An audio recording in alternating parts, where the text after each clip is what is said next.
사역을 하다 보면 과연 사역이 무엇일까 그런 질문을 하게 됩니다. 이 방법도 해보고 저 방법도 해보고 그러다 보면 이 방법이 조금 먹히는 것 같다가 또 안 되고 또 실망하고 또 교인도 숫자가 좀 느는 것 같다가 또 불만이 있어서 또 나가고 또 그러다 보면 또 좋은 소문이 또 어디 한 군데 퍼져 또 들어오기도 하고 야, 과연 이 사역이라는 게 도대체 뭘까? 저는 그 PK로 자라왔어요. 그래서 PK로 자라서 늘 이 목회와 이렇게 가까이 생활을 해왔는데 제가 직접 목회를 하면서 이제 느끼는 것은 야, 아직도 정말 진정한 사역이 무엇인가라는 정의를 아직까지 못 내리고 있는데 부분적으로 좀 내릴 수 있겠다라고 생각을 해봤어요. 여러분들은 앞으로 이제 이 대부분의 여기 계시는 분들 제가 생각할 때 목회로 가실 분들이 대부분일 것 같은데 이 사역이라는 것이 무엇일까? 우리 한국말에는 목회라는 게 있고 또 사역이라는 게 있잖아요. 영어로는 뭐 pastoral ministry고 ministry고 그러는데 결국은 사실은 같은 뜻이거든요. 그런데 문제가 뭐냐면 우리가 전통적으로 우리 선배 목사님들이 조금 이렇게 너무 성직자와 형신들을 너무 구별을 하는 바람에 좀 그런 단어들이 좀 제가 볼 때는 좀 잘못 쓰여지고 있지 않나 하는 그런 생각을 해봅니다. 오늘 읽은 이 말씀은 여러분께서 잘 아시지만 바울이 디모데에게 쓰신 그 서신 중에 있는 내용이죠. 그래서 바울은 디모데를 어떻게 칭했죠? 네, 내 아들아 그렇게 많이 칭하고 그죠? 가장 많이 부른 그 이름이 내 아들아입니다. 그 왜 그러면 진짜 디모데가 바울의 아들이었어요? 아니었죠. 그럼 어떤 의미에서 아들이었습니까? 네? 제자. 영적인 아들이지, 영적인 아들. 그러면 우리가 이 세상을 살아가면서 육적인 아들만 중요한 것이 아니라 영적인 아들도 굉장히 중요하다는 것이죠. 근데 가끔 우리가 이걸 잊어버릴 때가 있는 것 같아요. 우리가 목회자로서 사역을 할 때는 이 바울의 마음이 좀 필요한 것 같아요. 그리고 특히 목회자로 이제 이 디모데를 길러내면서 목회자에게 가르치는 그 마음들이 여기 지금 오늘 이 내용 속에 들어가 있습니다. 자, 그런데 우리는 이 사역을 하다 보면은 큰 교회가 있고 중간 사이즈 교회가 있고 그 다음에 작은 교회가 있고 또 이제 같이 시작하는 그 개척 교회가 있고 좀 역사가 좀 긴 교회가 있고 제가 한번 여쭤볼게요. 여러분들은 여기 지금 둘, 셋, 넷, 다섯, 여섯, 일곱, 여덟, 아홉, 열 우리 자매님들까지 해서 12분이 계시는데 제가 한번 사이언티픽한 서베이는 안 되겠죠, 그죠? 네, 그러나 혹시라도 뭐 의미가 있을지 모르니까 여러분들 가운데는 나는 개척교회를 하고 싶다. 처치 플랜팅을 하고 싶다. 한 분, 4번, 5번. 와, 상당히 많은 거예요, 그죠? 근데 왜 처치 플랜팅을 하고 싶으세요? 이 5분들. 네? 아니 손을 들었을 때는 이유가 있을 거 아니었어요, 그죠? 네. 손 들었습니다. 서비스 주장합니다. 왜 처치 플랜팅을 하고 싶으세요? 이상적인 어떤 목회 스타일 아직 발견하지 발견하지 못해서. 오케이. 저한테 한번 물어보세요. 이상적인 그 목회 스타일을 발견했는가? 한번 물어보실래요? 발견하나요? 아직 못했습니다. 그러면 또 다른 이유 먼저. 저기 뒤에는 왜 하셨어요? 왜 손을 왜 드셨어요? 전통의 옥메인 예배 스타일이 아닌 지금 상황과 현 시대에 맞는 그런 좀 맞는 예배 스타일을 미셔널 처치. 이 비블리컬하고 아주 맞는 교육을 잘 받으셨네요. 비블리컬에서. 자, 그런데 그런 교회가 지금 뭐 없나요? 있잖아요. 미션을 철치가 지금 있는데 구태의 새롭게 개척을 해드릴 이유가 있습니까? 가까이 오세요. 갖고 오십시오. 제가 가끔 침을 튀기긴 하지만 겁내지 마시고. 지금 질문이 몇 분이 여기서 지금 아까 12분 계셨는데 12분 가운데 5분인가 6분이 철치 플랜팅을 하고 싶다고 하셔가지고 제가 이유를 묻고 있어요. 왜 철치 플랜팅을 하시고 싶은지. 그러니까 한 분의 이야기는 아주 이상적인 그런 교회를 찾고 있는데 아직까지 찾지 못해서 그런 철치를 시작하기 위해서 한다. 또 한 분은 뭐라고 하셨죠? 미셔널 철치를 하고 싶은데 그런 교회들이 많이 없다. 비슷한 맥락의 이야기인 것 같아요. 제가 생각할 때는 그렇습니다. 제가 생각할 때 저는 아까 말씀드렸지만 저는 PK로 자랐고 평생 교회 안에서 살았고 교회 밖에서도 지금 사역하고 있고 저는 텐트 메이커로서 생활하고 있습니다. 그죠? 저는 변호사예요. 아시죠?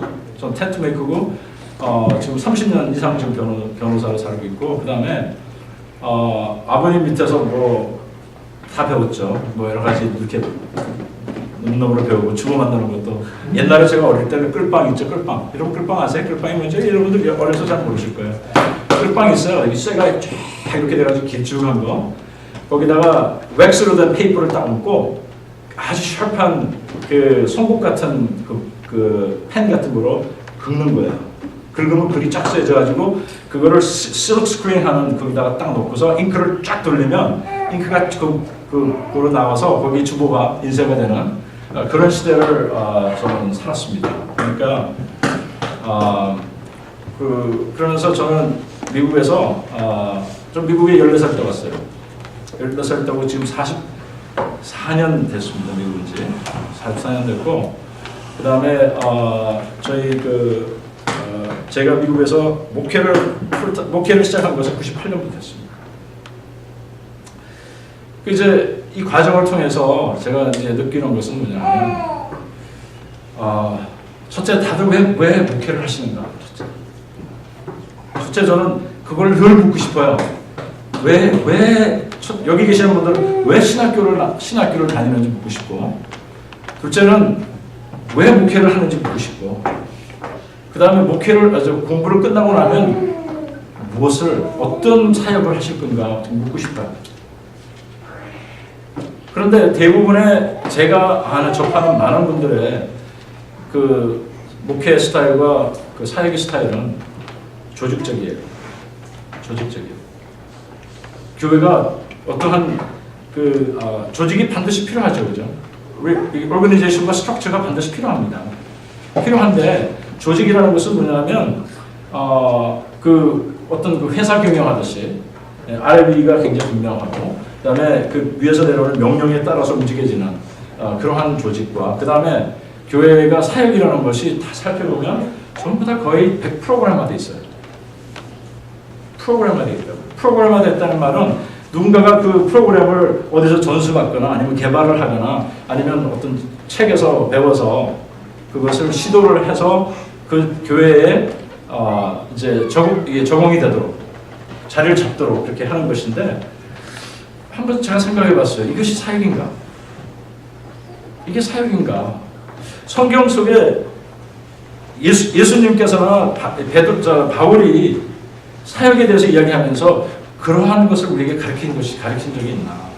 한번 생각을 해봤어요. 여러분은 어떻게 생각하세요? 여러분도 아마 이제는 신구약을 최소한 몇 번들은 다 읽으셨겠죠, 그죠? 네. 그러니까 웬만큼 내용 알만한 부분은 여러분 다 알고 계신다고. 여러분 쫙 이렇게 생각해 보시면 저는 가끔 그렇게 하거든요. 가끔 그냥 저 혼자 그냥 눈 지그시 감고 그냥 창세기부터 그냥 쫙 성경 그냥 암송하는 게 아니고 성경 속에 있는 이야기들과 이런 연결을 쫙 하면서 요한계시록까지 한번 이렇게 가끔씩 해봐요. 네, 어떤 때는 그렇게 하다 보면 중간에 탁 어디 멈춰지는 때가 있고 그것을 생각할 때가 있는데 여러분이 생각해보면 우리 예수님의 가르침이나 바울의 가르침 속에서 사역을 프로그램화 시켜서 하거나 아니면 조직을 바탕으로 해서 사역을 하라고 한 데가 어디 있는지 한번 생각해 보십시오. 한 군데라도 있으면 지적을 해 주십시오.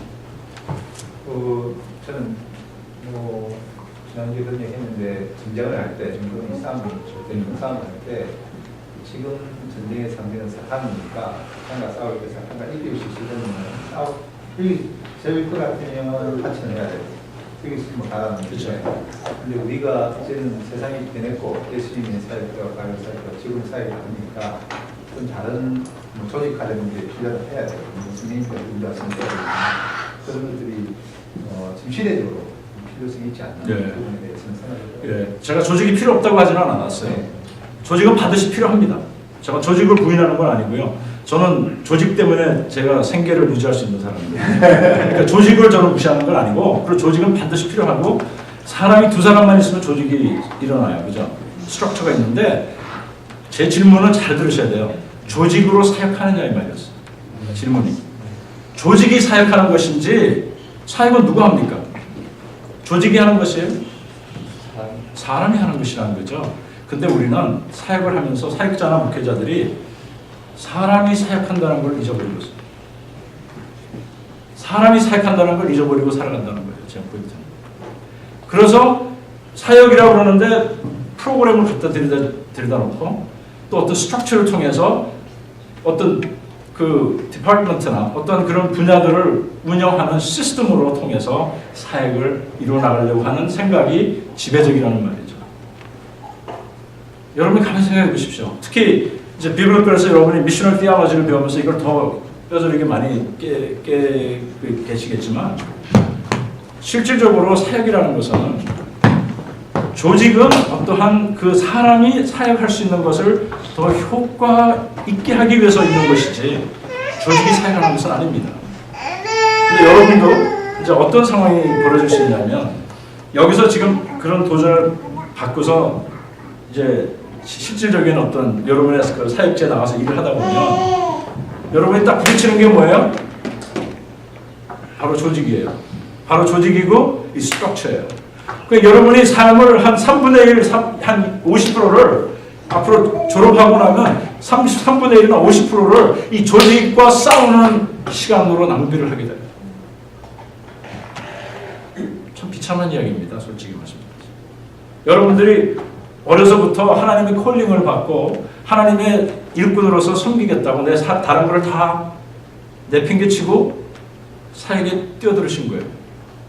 그런데 실질적인 목회 현장에 들어가면 여러분의 많은 시간이 진정한 한 사람과 사람의 관계를 하나님 앞으로 더 가까이 가게 하는 데 쓰는 것이 아니라 조직과 프로그램 운영과 그것 때문에 일어나는 마찰과 그것 때문에 일어나는 그 여러 가지의 그 아픔을 해결하느라고 시간 다 낭비하는 거죠.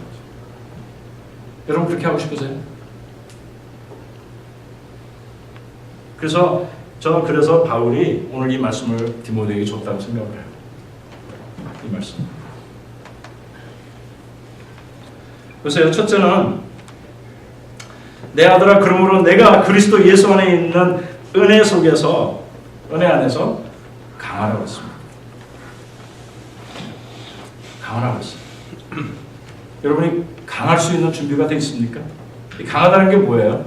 강하다는 것은 다른 사람을 무찌르는 게 강하는 게 아니고 어떠한 환경과 어떠한 상황 속에 들어가더라도 그것을 이기고 견디고 인내하는 것이에요. 만약에 여러분들이 저한테 찾아오셔서 개인적으로 찾아오셔서 그래서 목회의 가장 중요한 그것이 뭡니까라고 물으신다면 저는 딱 두 가지를 말씀드리고 싶어요. 첫째는요, 화내지 않는 거예요. 둘째 뭔지 아세요? 오래 참는 거예요. 이 두 가지만 여러분이 겸비하시면 여러분은 훌륭한 사역자가 되실 수 있어요. 다른 분들은 모르겠어요. 기도 많이 하라? 성경 말씀 많이 해라? 그렇게 하겠죠. 저는 딱 그 두 말씀만 드리고 싶어요. 그런데 오래 참으려면요, 그냥 참을 수 있는 게 아니에요. 화를 내지 않으려면 그냥 참을 수 있는 게 아니에요. 사역에 대한 그림이 완전히 그려져야 돼요. 왜 하나님께서 나를 부르셔서 나를 사역자로 만드셔서 나로 하여금 이렇게 힘들고 어려운 과정을 겪게 하셨는가? 그럼에도 이 가운데서 나는 기쁨을 찾고 갈 수 있는가? 요거에 단계에 대한 답이 여러분한테 있으셔야 돼요. 이 답이 없으면 여러분들이 포기하죠. 화나죠. 첫째는 하나님한테 화나고요. 그다음 둘째는 나한테 화나고, 셋째는 결혼했으면 와이프한테 화나고, 괜히. 그리고 섬기는 자들에게 화가 나고요. 온 세상이 다 싫어. 그런 사역자들이 한두 사람인지 아세요? 여러분도 아실 거예요. 사역하다가 포기하고 그냥 정말 힘들게 살아가는 사람들 많으세요. 특히 여기 이 지역만 그래도요, EM 쪽에, 영어권 쪽의 목회자들은요, 지금 제가 정확한 통계는 안 해봤지만 지금 한 60-70%가 떨어져 그냥 기법이야. 굉장한 숫자예요. 여러분 가운데도 얼마나 많은 분들이 사역을 놓을 수 있는지 저는 모릅니다. 그렇지만 상당히 많은 숫자가 될 수 있습니다. 그것은 그 단계로 있어지는 그 힘듦과 어려움을 견디기 위해서 거기에 대한 질문들을 여러분이 아주 차갑게 그걸 하셔서 하나님께서 이거 나를 인도하셨다는 그 부분이 나한테 분명히 오셔야 돼요. 와야 됩니다. 근데 보니까 바울이 디모데에게 뭐라고 합니까? 강하라고 했어요. 그러면서 뭐라고 합니까? 아주 기가 막힌 그림이 그려져요. 여기 그림이 어떤 그림인지 지금 말씀해 보실래요, 누가? 저기 무슨 2절이 무슨 그림입니까, 저기? 자세히 한번 읽어보시죠. 저기 어떤 그림을 그릴 수 있을까요?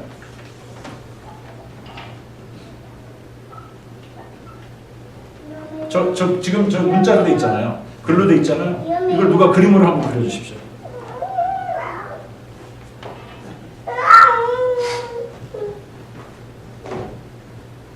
예. 선된 사람들, 리더들을 세워서 그들에게 가르치신 권한을 주고. 예. 그렇죠. 그게 근데 그 단계가 지금 어떻게 돼 있어요? 몇 단계가 여기 지금 그림에 보이세요?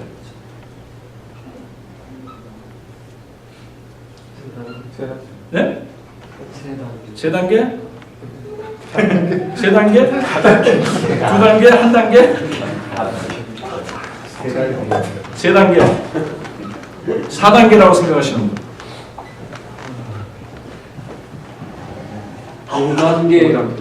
5단계까지 보이세요. 와.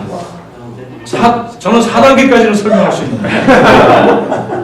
아유, 그렇죠. 그림을 그리자면 5단계가 가능하죠. 자, 저희 가정의 이야기를 조금 드려야 되거든요. 제가 그림을 그리기 위해서. 저희 어머님은 99세세요. 아직 살아계시고 저하고 같이 사세요. 그리고 저는 두 아들이 있고 딸이 있습니다. 그리고 제 아내가 있고. 근데 제일 큰 아들이 결혼을 했어요. 큰 아들이 결혼을 해가지고 지금 제 손자가 한 살이에요. 한 살. 오케이? 그러면 이제 뭐 그거야 뭐 별 거 없잖아요, 그죠? 근데 지금 말한 이 모든 사람이 한 집에 지금 살고 있어요. 그럼 몇 세대가 살고 있죠? 네? 3세? 3대? 4대가 살고 있습니다. 네, 저희 어머님, 우리 아이들, 그다음에 손자 4대가 살고 있습니다. 저희 손자하고 저희 어머님하고는 나이 차이가 98년이에요. 자, 그림이 그려져요? 이거는요, 제가 이 이야기를 하는 거는 자랑도 아니고 이 글 때문에, 이 디모데후서 2장 2절 때문에 저희 가정이 그렇게 된 거예요. 처음부터 그렇게 꿈을 꿨고, 처음부터 그것을 기도했고, 처음부터 그걸 위해서 죽도록 노력했고, 지금도 제일 힘든 사람이 누구겠어요? 저 아내예요. 위에는 시어머니 있지, 밑에는 자기 밑에 며느리 있지, 중간에 있는 사람이 제일 힘들어요. 그렇지만 저희 아내와 저는 이 그림을 그렸어요. 4대가, 영적 4대가, 우리는 육적인 그 4대이기도 하지만 영적 4대가 성경 말씀대로 영적 4대의 그림을 그리자. 근데 왜 그게 중요한가 하면요. 여러분들도 티네이저들을 제가 앞으로 키워보시면 아시겠지만 티네이저들은 무섭습니다. 진짜 키우기 힘듭니다. 여러분 한국에서 되어가는 이야기 아시죠? 북한에서 여러분 이거 옛날 다 들으신 이야기예요. 북한에서 왜 납치 많았는지 아시죠? 예, 13살짜리들 때문에 못한대요. 그만큼 무슨 말인가 하면 티네이저들이 무서워요. 이 티네이저들을 무서운데 만약에 저희 큰아들이 지금은 잘 돼 있어요. 그렇지만 티네이저 때 상당히 좀 골치를 좀 썩였어요. 근데 아마 저 혼자의 힘 가지고는 안 됐을 텐데 할머니가 계셨거든요. 할머니한테는 얘가 꼼짝을 못하는 거예요. 저한테 막 아무리 반항을 해도 할머니가 뭐라 그러면 그냥 할머니한테는 그냥 순한 양같이. 그림 그려지십니까? 영적인 관계라는 것은요, 우리가 한 사람을 섬길 때에 그 한 사람을 어느 순간까지 섬기는 것이 아니고 그 한 사람을 섬기되 그 다음 세대가 넘어갈 수 있도록 4대까지 갈 수 있도록 섬겨야 되는 것이 사역의 그림을 여기 지금 바울이 디모데에게 그려준 겁니다. 그림 그려주세요. 여러분들이 목회를 어떻게 하실 거예요? 이게 조직적으로 해서 될 일입니까? 안 됩니다. 우리가 제자 양육, discipleship, disciple making 이야기를 많이 하잖아요. 프로그램화된 discipleship, 제자 양육, 6개월 하고 나면 끝나는 거, 1년 하고 나면 끝나는 거. 그림이 바울이 우리에게 가르쳐준 그림은요, 그게 아니에요. 4대의 그림이에요. 4대의 그림. multi-generational한 그림을 그리는 거예요. 이 그림이 안 그려지면 여러분 사역을 그냥 포기할 수밖에 없어요. 안 보이거든. 저희 가정이 그렇게 된 거는요, 저 말씀 딱 한 가지 때문에, 그것 때문에 그래요. 저와 저 아내가 오래전에 우리 아이들이 낳기 전에 이것을 놓고서 기도하면서 감사하면서 하나님 이 그림을 우리가 그리게 해주십시오. 그러면서 저는 개인적으로 교회 안과 밖에서 지금까지 30년을 사람들을 양육하고 있습니다. 저도 여러 제너레이션이 벌써 있었죠. 근데 제가 왜 오늘 이 말씀을 하필이면 여러분들에게 말씀을 드리냐면 이런 이야기를 잘 안 해줘요. 신학교에서도 안 해주고 선배님들도 안 해주고 잘 안 해주는 거를 제가 발견을 했어요.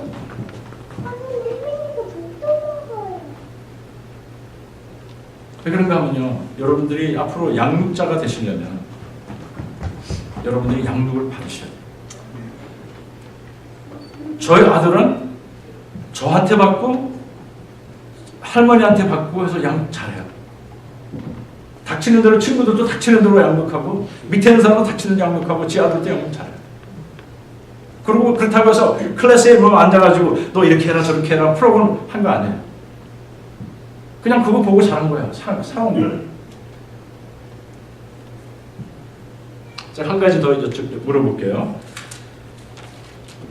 복음만 가지면 사역할 수 있습니까?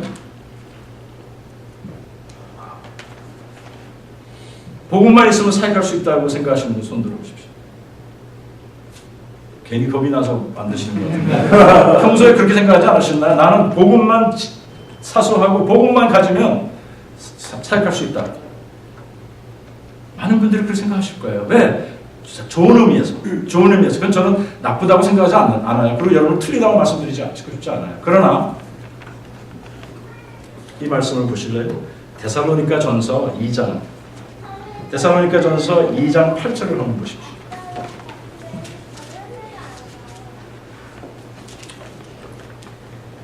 우리 같이 한번 읽겠습니다. 데살로니가 전서 2장 8절. 자, 시작. 우리가 이같이 너희를 사모하여 하나님의 복음으로만 아니라 우리 목숨까지 너희에게 주기를 즐겨하는 너희가 우리의 사랑하는 자 됨이니라. 아멘. 뭐라고 되어 있습니까 여기? 여러분 복음만 가지고 생각하는 거 아니에요. 그 말은 무슨 말인가 하면 이거 잘 들으셔야 돼요. 이 말 바울이 하는 그 의미를 여러분 아시잖아요. 우리가 하나님의 말씀을 전할 때 그 하나님의 말씀이 그냥 던져지는 사역은 안 된다는 거예요. 하나님의 말씀을 내가 살아서 그것이 사랑으로 묘사되는 사역을 말하고 있는 거지. 그죠? 그러니까 하나님 말씀만 가지고 내가 말씀만 연구하고 이걸 깊이 안다고 해서 사역이 이루어지는 게 아닙니다. 그 말이 무슨 말인가 하면 강당에서 설교만 가지고 사역이 이루어지는 게 아니라는 거예요. 바울이 디모데에게 가르친 사람을 양육하는 일이 없이는 그 사랑이 그 사람에게 전해지지 못해요. 왠가 하면 여러분이 관계라는 거는 쉽게 깊은 데까지 들어갈 수가 없습니다. 관계는요 조금만 깊이 들어가면 부딪혀요. 그러면 다들 대부분의 크리스천들은 우리 은혜롭게 하자면서 다 피합니다. 근데 사실은요 썩어 문드러지는 과정을 통과했을 때에 새롭게 거듭나는 관계가 있을 때에 진정한 관계가 이루어지는 거예요. 예를 들어서 제가 양육을 하는데 처음에는 양육하는 분이 찾아와서 양육해달라고 그래요. 그래서 저도 왠가 하면 저는 아무나 안 하거든요. 저희 보니까 뭐라 했어요? 증인 앞에서 내게 들은 바를 어떤 사람에게? 충성된 사람에게. 여러분 양육을 아무나 하는 게 아니에요. 충성된 사람인지 아닌지를 테스트를 해서 그 사람을 제가 받아들이는 거죠. 이 한 절 안에 엄청나게 많은 하나님 그 진리가 있어요. 그렇죠? 근데 테스트를 합니다. 테스트를 해서 이 사람이 정말 보통 자기의 모든 삶 속에서 충성된 사람인가. 그래서 이제 오케이 해서 이제 시작을 합니다. 그러면 저는 반드시 리퀘어하는 게 일주일에 한 번씩. 반드시 일주일에 한 번씩. 그 다음에 한 번에 2시간씩 최소한. 그렇게 만나야 돼요. 근데 이제 만나기 시작했어요. 만나기 시작했는데 처음에는 막 좋다고 그러고 그러는데 조금씩 가니까 자꾸만 늦게 오는 거예요. 그래서 왜 그렇게 그런 현상이 일어나는가 하면 처음에는 자기가 찾아왔으니까 나는 위에 사람이고 자기는 밑에 사람이에요. 그러니까 조심스럽잖아요. 근데 이제 친구같이 대하고 같이 사귀어주니까 이게 뭐 좀 조심할 부분이 좀 없어지는 거죠. 근데 당연해요, 왜? 그러니까 이제 시간 약속도 좀 잘 그렇게 되더라고요. 그래서 제가 한 번 만나서 이야기를 했어요. 우리 결정을 하자. 계속 늦을 거냐? 계속 늦을 것 같으면 우리 아예 지금부터 치우자. 앞으로 이 결과가 뻔하니까. 그리고 어떤 일이 있어도 시간을 빼지 않고 만날 수 있느냐. 그래서 지금 답을 안 줘도 되고 다음 주에 답을 달라. 그랬어요. 그랬더니 다음 주에 답을 와서 하는 이야기가 시간 지키고 하겠다는 거예요. 그래서 했어요. 그분하고 지금 16년째 하고 있어요.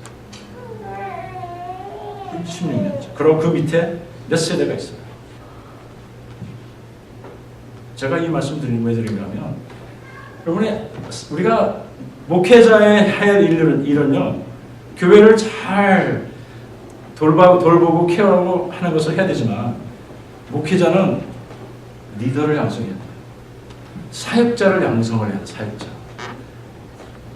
디파트먼트 헤드를 키우는 게 아니고 조직을 왕성하게 키우는 것이 목회자가 아니고요. 미국 교회에서는 이제 어떻게 하는가 하면 조직을 다스리게 하기 위해서 executive pastor들을 따로 둬요. administration을 따로 하게 해서 그 사람은 그걸 돌보게 하지만 대부분의 senior pastor들은 그 조직보다는 사람을 케어하는 데 포커스를 더 많이 둔다고. 자, 여러분들도 결과를 생각하셔야 될 것은 뭐냐면 내가 무엇을 하나님의 말씀대로 내가 사역을 한다면 무엇을 남길 것인가? 이 영적 4세대를 여러분이 생각하셔야 돼요. 영적 4세대를 생각하시면서 내가 지금까지 하나님의 말씀을 붙잡고 이 말씀으로 깊이 묵상하고 이 말씀을 내가 계속 던졌는데 왜 이렇게 결과가 없습니까? 오늘 말씀이 지적해 주죠. 복음으로만 아니라 나의 목숨도 즐겨주기를 원합니다. 그게 사역자의 삶인 것이죠. 그게 사역자의 삶이에요. 그 그림을 그리면 여러분이 화가 나질 않고요. 그 그림을 그리면 여러분이 오래 참을 수가 있어요. 한 사람을 세워서 어떤 다른 사람의 리더로 세운다는 것은 It's a lifetime experience. 우리는 한 라이프타임에 내가 500명, 1000명, 2000명, 3000명 되는 교회를 세우겠다. 이거는 여러분 성경에 근거가 없는 그림입니다. 성경에 어디 그런 그림이 있어요? 하시다 보면은 하나님께서 주시면 2000명도 되고 2만 명도 될 수는 있겠죠. 그거는 성경에 없는 그림이에요. 성경에 있는 그림은 뭐냐면 오늘 바울이 디모데에게 말하는 거예요. 예수님이 그 예루살렘을 바라보시면서 마음에 그 패션이 마음이 너무나 뜨겁게 일어나셔서 와 이렇게 추수할 것이 많은데 일꾼이 적다 하셨던 그 마음이 있으면 우리가 어떻게 해야 되겠습니까? 한 추수할 사람을 세우는 데다 포커스를 둬야 되죠. 예수님이 군중을 잘 못 이끌어서 12명 제자만 만들고 승천하셨나요?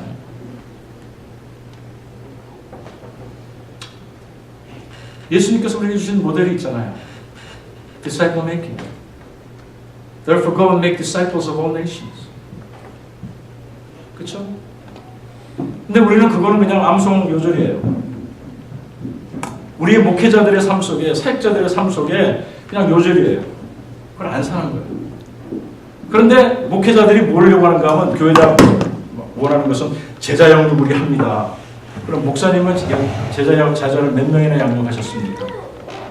감히 묻지를 않겠죠. 그렇지만 그렇게 물으면 여러분 어떻게 대답하시죠? 정말 떳떳하게 여러분의 아내나 여러분의 자녀들, 최소한 내 아내와 자녀를 양육했다라고 말씀하실 수 있나 이거죠. 그렇죠? 이 바울은 디모데에게 정말 이 목회를 어떻게 할 건가를 지금 여러 방면으로 가르쳐주고 있어요. 그 중에 가장 으뜸되는 가르침 중에 하나가 이겁니다. 왜? 바울은 이렇게 했기 때문에. 그래서 바울은 디모데에게 그렇게 했기 때문에 디모데는 바울에게 그걸 잘 배운 거예요. 그렇죠? 그 이야기는 무슨 말인가 하면 사역은 혼자 할 수 없는 거죠. 혼자 사역하려고 하는 것 같이 가장 잘못된 생각은 없습니다. 함께 해야 됩니다. 내가 양육하는 사람이 나에게 가장 귀한 동역자가 돼요. 지금 저의 삶은 좀 그렇습니다. 내가 양육한 사람이 나의 가장 중요한 동역자가 되고 있어요. 네. 사실이 그렇습니다. 그러니까 여러분들이 정말 진정한 귀한 동역자를 만들어내시려면 하신다면 어디 가서 멋지게 생긴 사람, 돈 많은 사람, 좀 힘 있는 사람 이런 사람으로 좀 와서 좀 이렇게 하지 마시고 충성된 사람, 또 다른 사람을 양육시킬 수 있는 그러한 능력을 갖고 있는 사람을 가르치고 거기에 투자하셔서 그리고 여러분의 삶을 완벽하게 투자할 만한 가치가 있는 사람. 한 사람 거기다 투자하시면 여러분의 교회가 세워지게 됩니다. 그러나 여러분이 모든 것을 조직적으로 보고 프로그램으로 보고 저 교회 가니까 저 교회 프로그램 저희 교회도 그런 얘기만 해요. 교회들이 목사님 저 교회는 옆에 바로 우리 교회가 안디옥 교회 바로 근처에 있거든요. 안디옥 교회 비난하는 게 아니에요. 절대 안 해요. 저 호성규 목사님하고 너무 가까워요. 네, 가서 말씀하셔도 괜찮아요. 절대로 비난하지 않아요. 그런데 거기 가면 아이들 프로그램 이렇고 프로그램. 그럼 프로그램 중심으로 운영하면요, 나중에는 사람은 있는데 다 그냥 돌아서 다 사라져요. 사람을 양육하면요, 그 사람들이 어디를 가든지 사역자로 나와요. 교회가 해야 될 일 그거 아닙니까? 저는 그렇게 생각해요. 하나님께서 우리가 교회를 아까 개척하신다고 하신 분이 여러분인데, 개척을 하셔가지고, 개척하시는 이유가 만약에 교회를 나는 키우겠다라고만 생각하시면 개척하시면 안 돼요. 개척을 해서 때에 따라서는 그 교회가 없어져도 상관없어요. 그 교회에서 훈련 다 받아서 나가서 한 사람 한 사람이 또 정말 사역자로서 살아간다면 그건 여러분의 개척은 성공한 거예요. 그렇잖아요. 네. 하나님의 나라가 성공하는 게 중요하지 저와 여러분이 성공하는 게 중요한 게 아니에요. 그렇죠? 바울이 디모데에게 가르친 것은 이렇게. 왜 바울이 이걸 가르쳤겠어요? 바울이 배웠거든. 바울이 누구한테 이걸 배웠어요? 바울이 이걸 누구한테 배웠어요? 바울을 처음에 이끌어준 사람이 누구예요? 바나바죠. 바나바. 그래서 아까 5대를 봤다고 하신 분이 계시는데 그 바나바까지 하면 5대가 그림이 그려집니다.